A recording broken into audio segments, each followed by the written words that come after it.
Hey up YouTube, welcome back and welcome in to Phasmophobia, where today we're going to be doing a little bit of a quick start guide for those that are looking at getting into the game but aren't really sure on how to go about leveling up and getting the XP and of course the required cash to be able to buy any upgrades as you go along.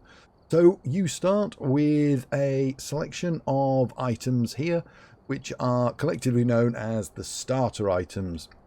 They include dots, EMF, flashlight, ghost writing book, spirit box, thermometer, UV light, and video camera. There is a shop area which you'll be using quite frequently to purchase and upgrade your existing items. It won't quite look like this. Ignore everything in blue. Yours will be more like this one with a lock symbol and a level indicating where you need to be able to upgrade that and buy the next one. This includes these as well. These will all be locked.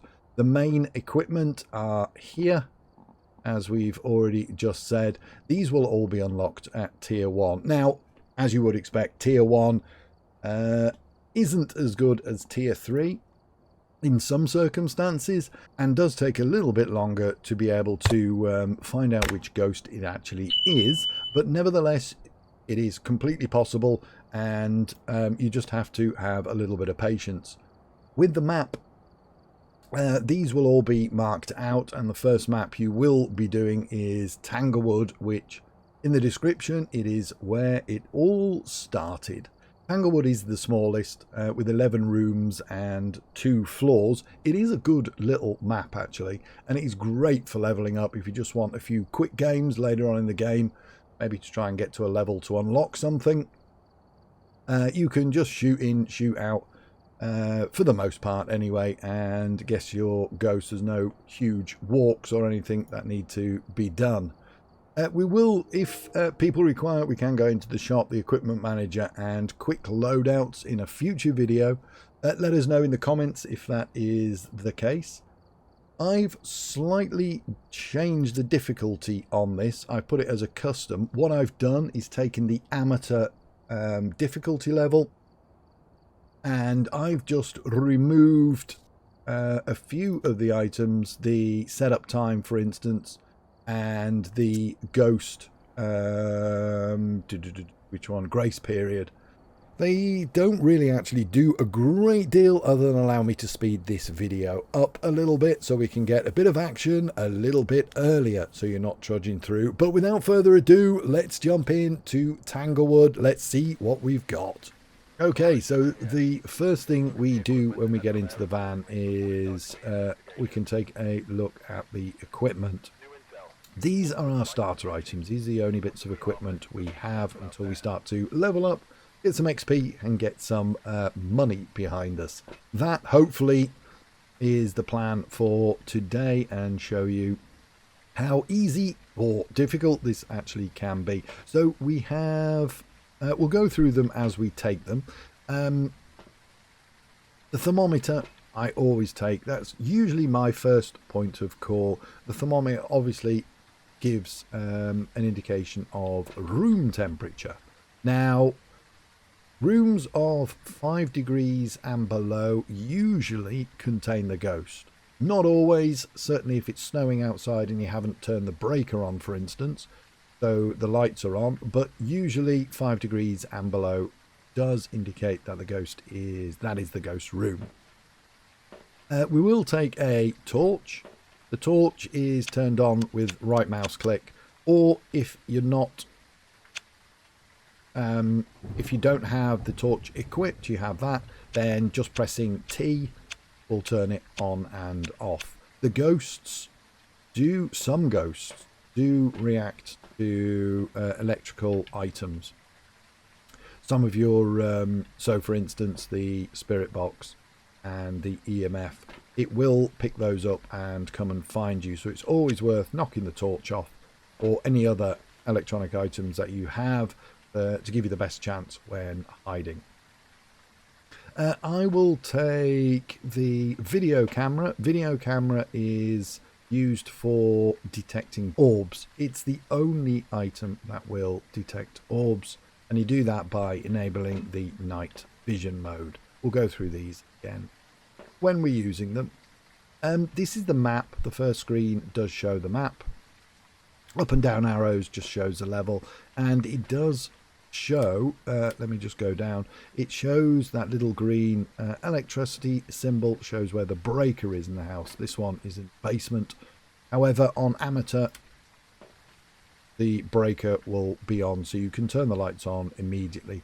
The second one, we don't really need to worry about that. It is sound sensors. We don't have any sound sensors yet. They are for later in the game.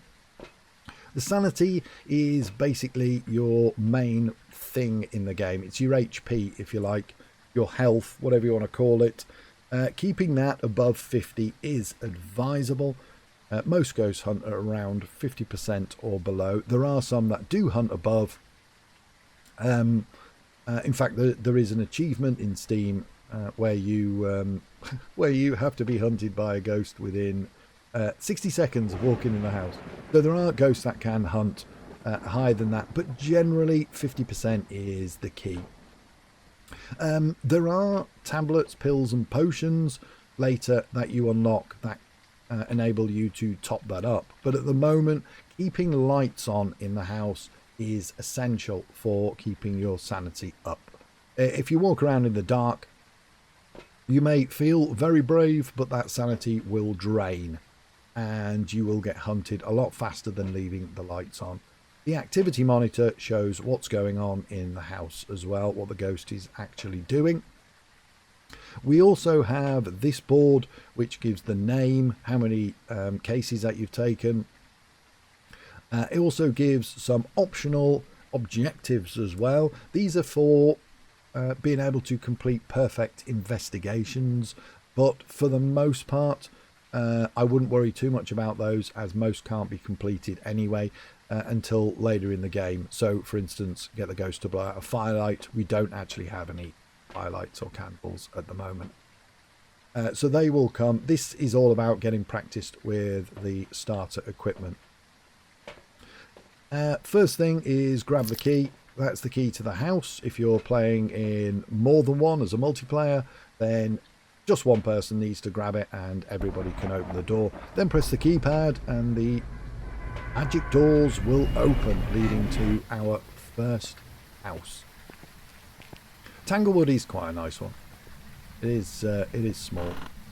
So as you come into the house, if it's a house, a lot of these will have a little green bowl by the front door and a car key. Now the car key is used to stop the alarm going off. That's all, but I can guarantee it, if you're in a bigger map and you don't pick it up, it will continuously go off.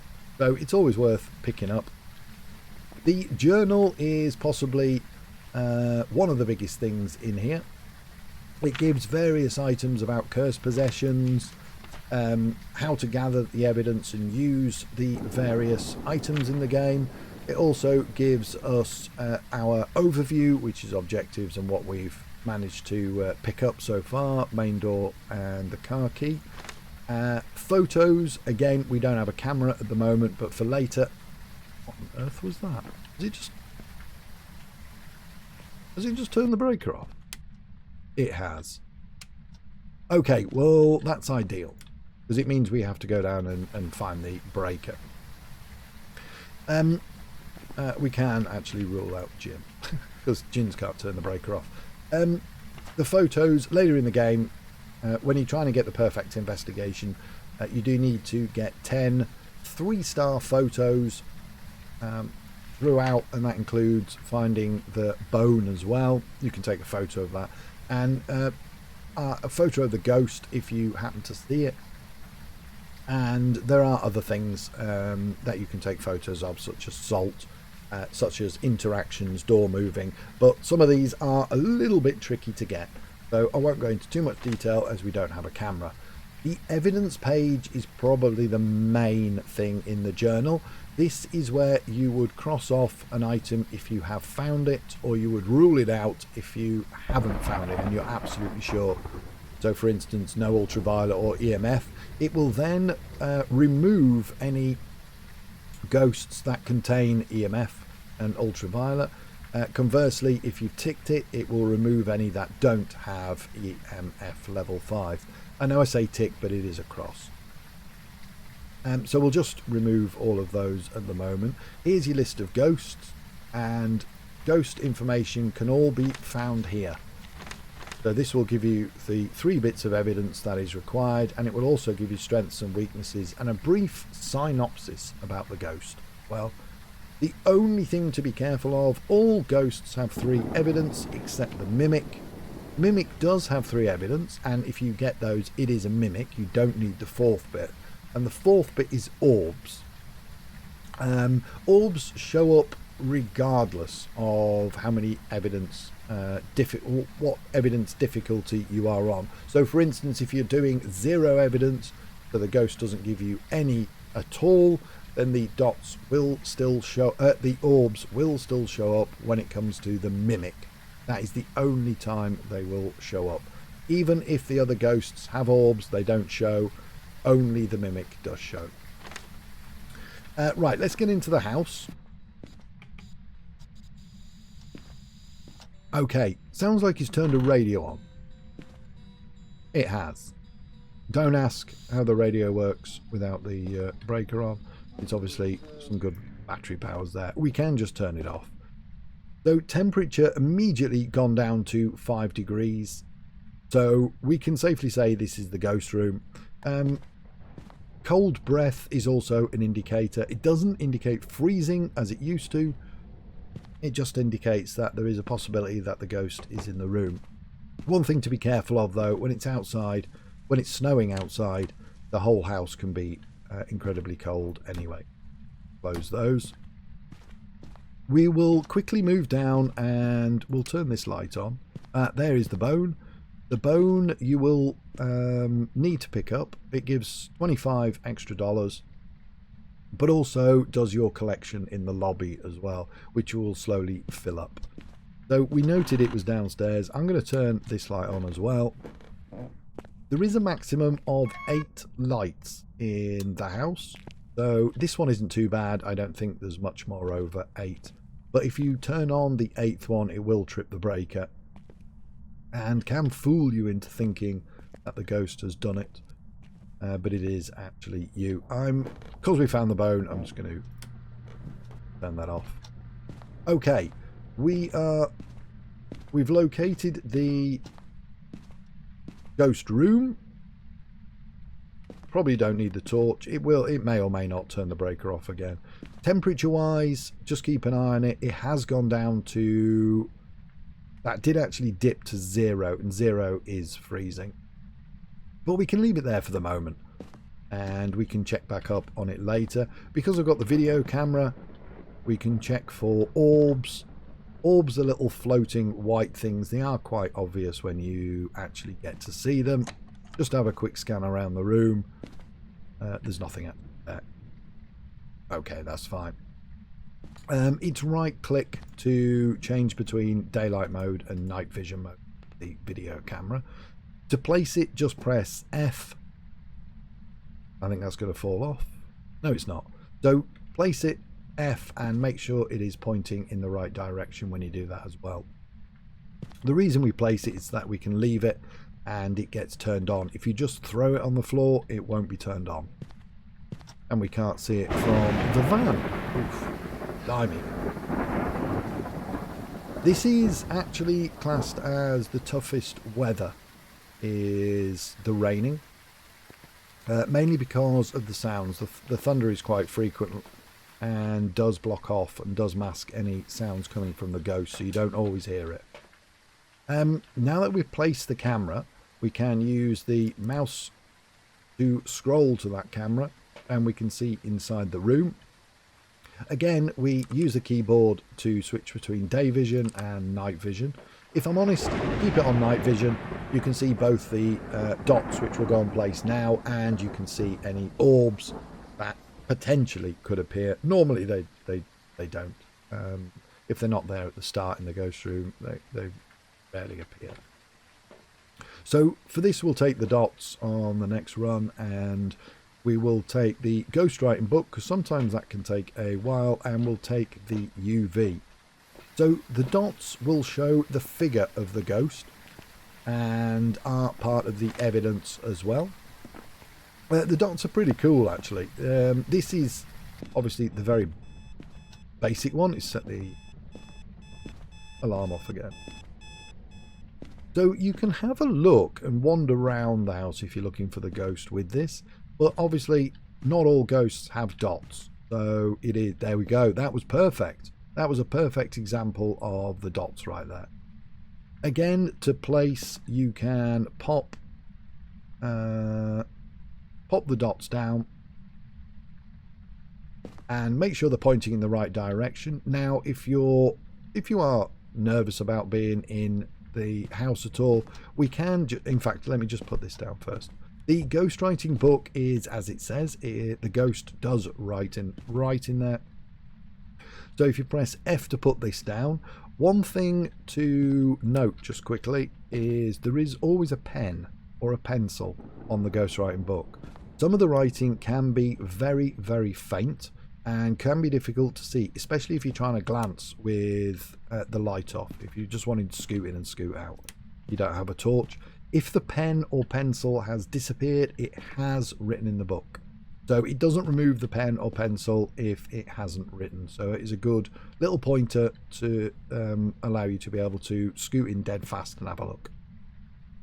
So because we got dots as our first bit of evidence, we will mark them up with the cross. That will take out anything that doesn't have dots and leave the ones that do have dots for us to continue detecting. Now, I think it went to freezing. It did go to freezing. We're now on -7 or -8, still going down. So again, let's just scoot out of there. We'll go and stand outside where the ghost can't get us. We do have freezing temperatures as well. So this has narrowed it down already to a Yuri or an Oni. Two of these ghosts. If you're interested, you can look up and see little bits of information about them. Onis love to scare their victims as much as possible before attacking. So it will be one that will do plenty of events, or can do plenty of events depending on your difficulty settings. Often seen in their physical form or regarding their place of death. Or guarding their place of death, sorry. Strengths, Onis are much more active while people are nearby and will drain their sanity faster when manifesting. And a weakness, only disappear less often while hunting their prey. So flashing or blinking, all ghosts flash and blink. This one will blink less, so you will see more of it and less of it not being there. Again, this is something for the first few, I would imagine you'll be running away quite frequently, so it's not something you can really check, but it does give that as a weakness. The other one is a Yuri. The Yuri is a ghost that has returned to the physical world, usually for the purpose of revenge or hatred. Yuris have been known to have a stronger effect on people's sanity. That's the strength of the ghost. Weakness, smudging the Yuri's place of death will trap it temporarily, reducing how much it wanders. So smudge sticks, the items that repel a ghost. You can wander in here, you can smudge it in here, and it will not chase you, it will not leave the room as you make your escape if it has spawned. Later in the game we have crucifixes, and they can be put down just to stop the ghost from spawning. So it touched the keyboard to turn the monitor on so we can check for UV. The reason I brought the UV in here as well is because it did like to touch the doors.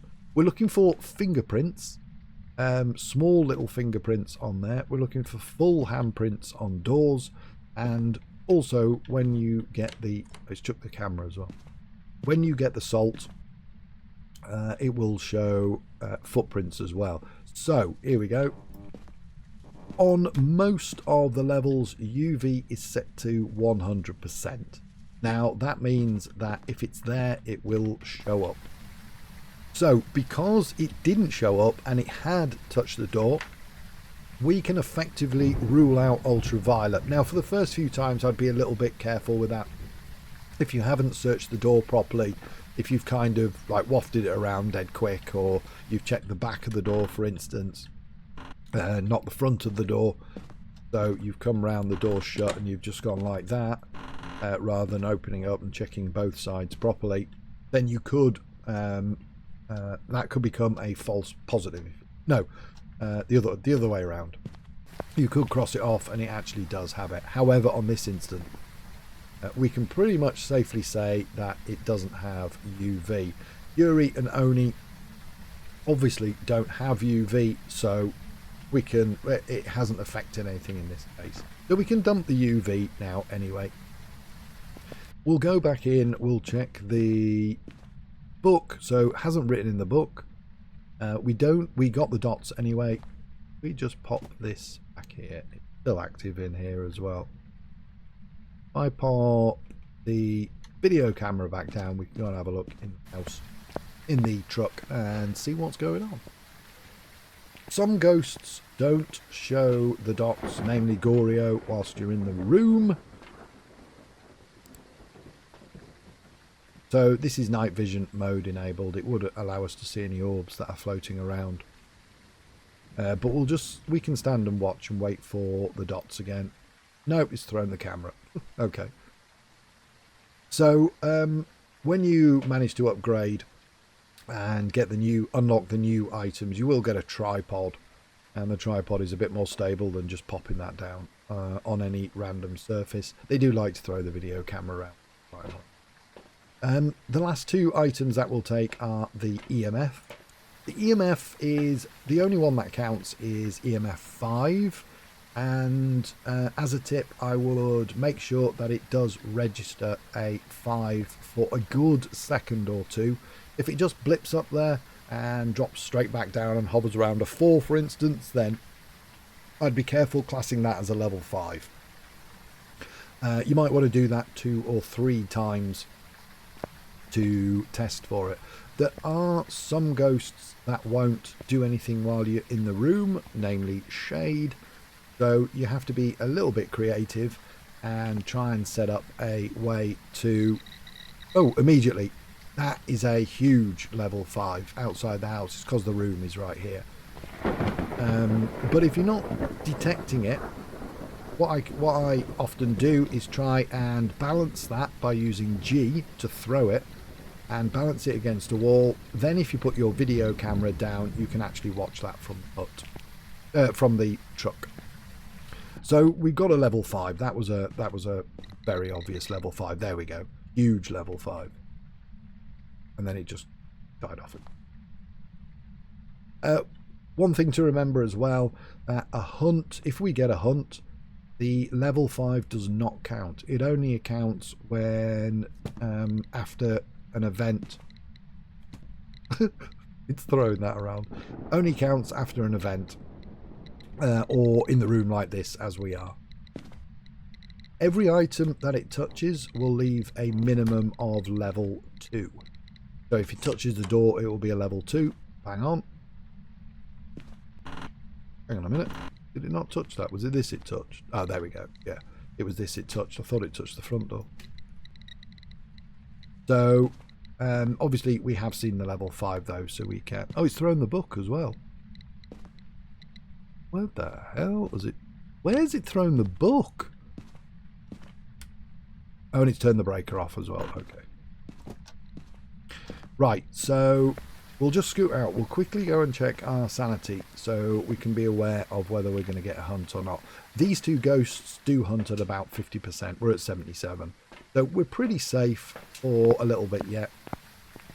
We'll go back down. We'll turn the breaker on again because it makes for a little bit more comfortable. This is an event. They like to try and jump scare you a little bit. And it works. I'm not going to lie. It does work. There are times when you're so engrossed in what you're doing that you will get jump scared. Especially if you're not expecting it. This is one of the cursed objects. The mirror. I'll show you how to use that before we leave. Okay. So we have our 2 bits of evidence so far. The spirit box, I still don't know where the... Still don't know where the book went, the writing book. Oh, it's there. So pop the writing book back down. Okay, one thing to note is if it does throw the book and close it, then it probably isn't ghost writing. However, the reason I say probably is I was crossing off quite willy-nilly from the update a month or so ago, and I had a spirit that did this twice. It threw the book twice and closed it, and spirits do have ghost writing. So I was slightly put off by that. So now I'm a bit more cautious whether I cross it off or not. As it turns out, in this instance, again, it doesn't affect. So the last bit of equipment we can use is the spirit box. Now, spirit box enables us to talk to the ghost using V, or the global chat, which is B. These are the defaults, but the light must be off in the room. It has to be off. You also have to check on the overview as to what this actually says. So it says we're unsure. If you're playing solo, perfectly fine, doesn't really matter. If you're playing multiplayer and says responds to people who are alone, then only one person can be in the house at once to be able to do that.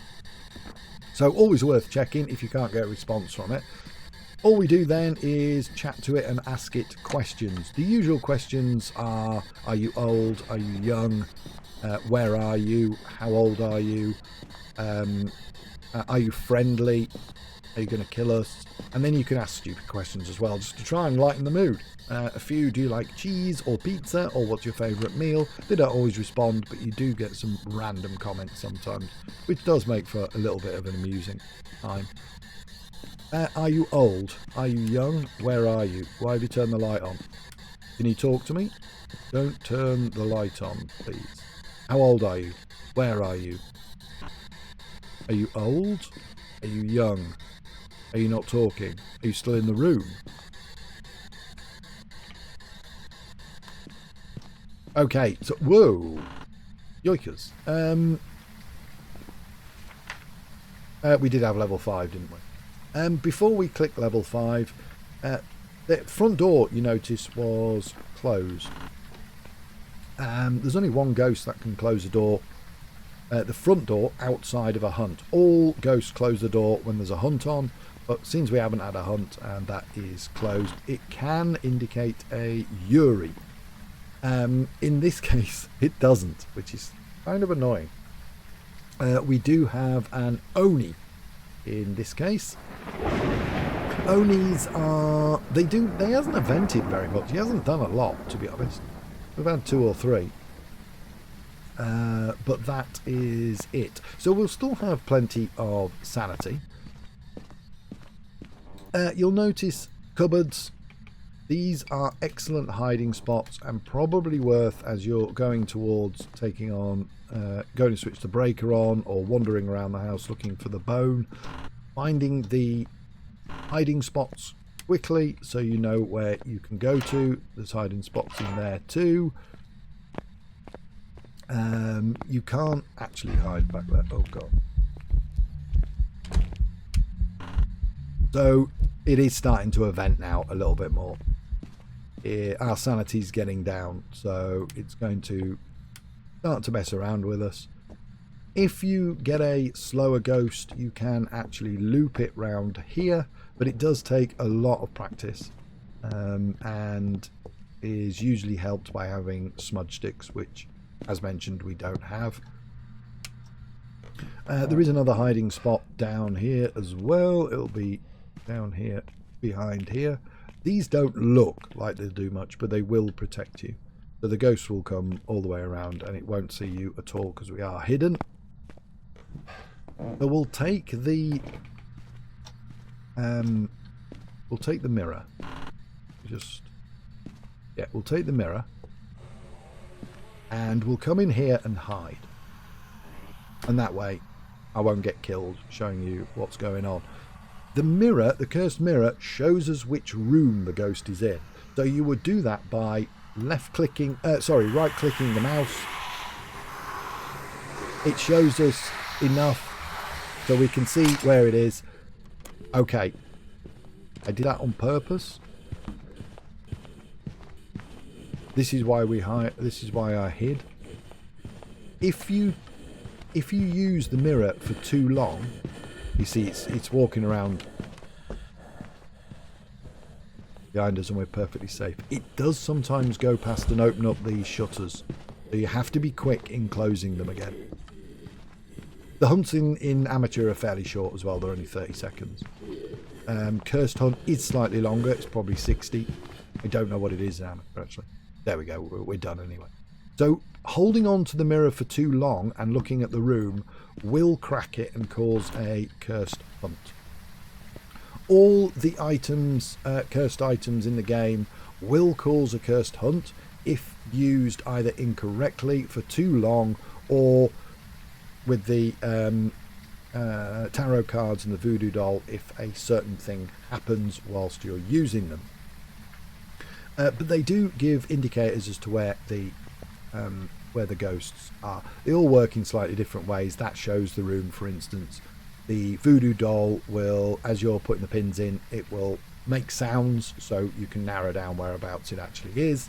Tarot cards will also cause a hunt as well. So there are more. The full list can be obviously seen in here. And that is it. That is your first hunt complete. We're on 0 sanity. The using a cursed object drains your sanity like crazy, especially if you break it. So it is something to be aware of.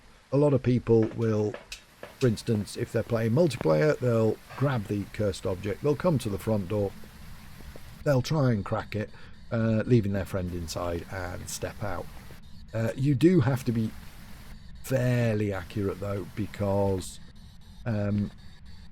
what actually happens is when the hunt occurs, it sets up a barrier that you can't actually get out even though the door is open. So it's if you pull it off, well done, but if you can't, don't be surprised if you die as well while you're in there. And that's it. Once we have completed and we have circled what we think is the ghost, we will head back by pressing the button that will close the doors and the van will set off. We then have to wait and find out if we are correct. There we go. It is the Oni. Obviously, Oni, obviously, if you have got all the 3 evidence correctly, you can't be wrong anyway, but sometimes you can be fooled, like the EMF 5 not quite being a 5, or temperature, you've misread it or whatever. So it is, if you've got everything right, you are correct as well. We didn't complete any of our options, optional objectives. We did find the bone though, so that gives us an extra 22. The rewards side of things, yours will on amateur will only be 1 times, so you won't quite get as much money as this. However, it does mean that you will still have leveled up and got some XP. So next, and then we're back to the lobby again. So there are daily tasks to be completed. Again, some of these may or may not be possible. Get a spirit box response, discover the ghost type, complete objectives. We can't necessarily do that in amateur when you've just started, and play contracts as well. And then there's a weekly list as well that you can complete, both of which are always available on there and in the van as well. As you go along, here is the list of bones that you can pick up. We happen to find a femur, as it turns out, but all these are available within the house, some of which, like this small thin one, can be quite tricky to find, especially in the bigger maps. These are all the cursed objects as well. So you've got the monkey paw, you've got the music box, you have tarot cards, the mirror, which we've just used, you have the summoning circle, the voodoo doll, and the Ouija board as well. From time to time, they often do events. This is the Halloween one, this is the winter one, and we one as well. And when you've got a little bit more experience, the hard modes on the game, you can give those a bit of a go. The gold especially is extremely hard, but definitely worth doing once you've got that experience. Okay, well that's pretty much it for getting in and out the first little tutorial. If you do want us to expand on that, let us know in the comments. Quite happy to do another series on that. Alternatively, you can just watch the videos that we put up doing the weekly challenges every week, plus little other snippets, shorts, that type of thing that we upload from time to time. If you've liked the video and it's been helpful, let us know, and if you could drop a like, then please feel free to. Appreciate your time in watching this. Good luck hunting those ghosts. Take it easy. Goodbye.